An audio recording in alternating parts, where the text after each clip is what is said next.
Hello. I thought I would try to show you how I came up with two different mounting systems for our A36 Bonanza to install an iPad. First, when we purchased the plane, there was an Autel flight chart desk included with the plane. I managed to take the mounting bracket, which mounts to the yoke and also has the attachment part.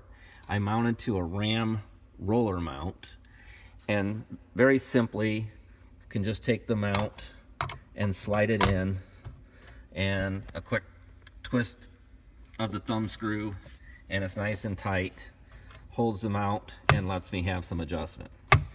And then just simply set your iPad in, snap it down, and now I've got a location for the iPad that works just fine.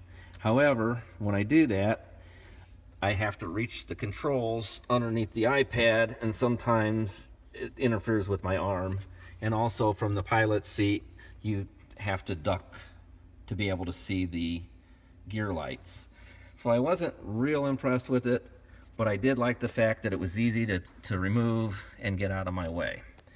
So my next idea, not having a 3D printer, I went over to my wood shop where I have some plexiglass, and I made up a little plexiglass tray that's about 2.5 inches tall, and it's just slotted out perfectly for the iPad.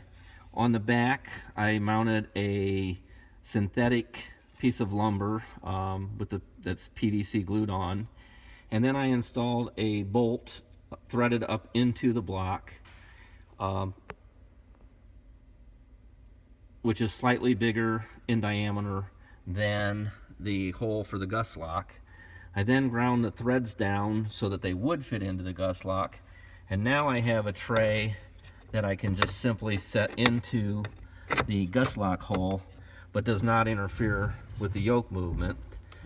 Because it's clear plexiglass, I can see everything that would be behind it, in this case just our switch for the JPI. But then when I set the iPad in, it's just a real quick, drops into place, and I still have full visibility for my gauges other than the cylinder head temperature, oil, and fuel gauges, but I have the JPI 830, which does that job.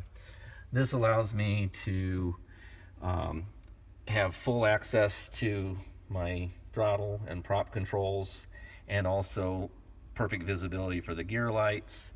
I like the fact that it doesn't move in and out. It's stationary, nice and solid to work off of.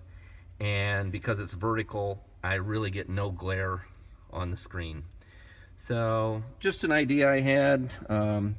I've used it in flight a considerable amount of time. It's great for approaches and for cross country, and obviously just slides right out to have full access to everything. So just thought I'd show you what I did and see if anybody has any input. Thanks for watching.